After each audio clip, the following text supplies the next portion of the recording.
CM KCR బహిరంగ సభ, PM Modi అధికారిక పర్యటన రెండూ ఒకే రోజు, దాదాపు ఒకే సమయం. ఇద్దరు అగ్రనేతల షెడ్యూల్తో గ్రేటర్లో పొలిటికల్ హీట్ పీక్స్ కు చేరింది. ప్రధాని మోదీది పొలిటికల్ టూర్ కాకపోయినా సారొచ్చే సమయం, సందర్భం రాజకీయాలను రంజుగా మార్చేస్తోంది.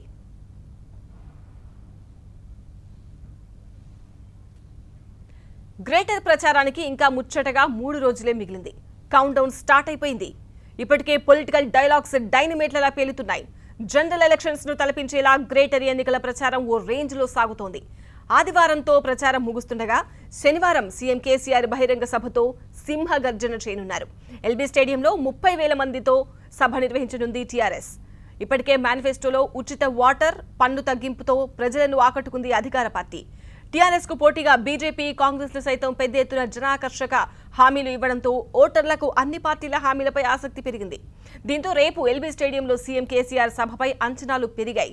ప్రతిపక్షాల ఎత్తులను చిత్తు చేసేలా కేసీఆర్ ప్రసంగం ఉండబోతోందని అంటున్నారు. మరో కొత్త హామీ ఇచ్చినా ఆశ్చర్యపోవాల్సిన అవసరం లేదంటున్నారు.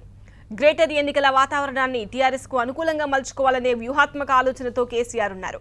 ఇన్నాళ్లు హైదరాబాద్ లో చేసిన అభివృద్ధి కార్యక్రమాలు, ఇకపై చేయబోయే పనుల గురించి కేసీఆర్ వివరించే అవకాశం ఉంది. రేపు సాయంత్రం 5 గంటలకు ఎల్బీ స్టేడియంలో సీఎం కేసీఆర్ సభ ప్రారంభం కానుంది. ఇక అటు ప్రధాని మోదీ సైతం ఇంచుమించు అదే సమయంలో హైదరాబాద్ వస్తుండటంతో పొలిటికల్ ఫోకస్ పెరిగింది. గ్రేటర్లో రాజకీయ వేడి రగులుతున్న తరుణంలో సడన్ గా పీఎం టూర్ ఖరారు కావడం ఆసక్తికరంగా మారింది. శామీర్పేటలోని భారత్ బయోటెక్ ను సందర్శించి కోవాక్సిన్ టీకా పురోగతిని పరిశీలిస్తారు పీఎం. ప్రధాని మోదీది అధికారిక కార్యక్రమం.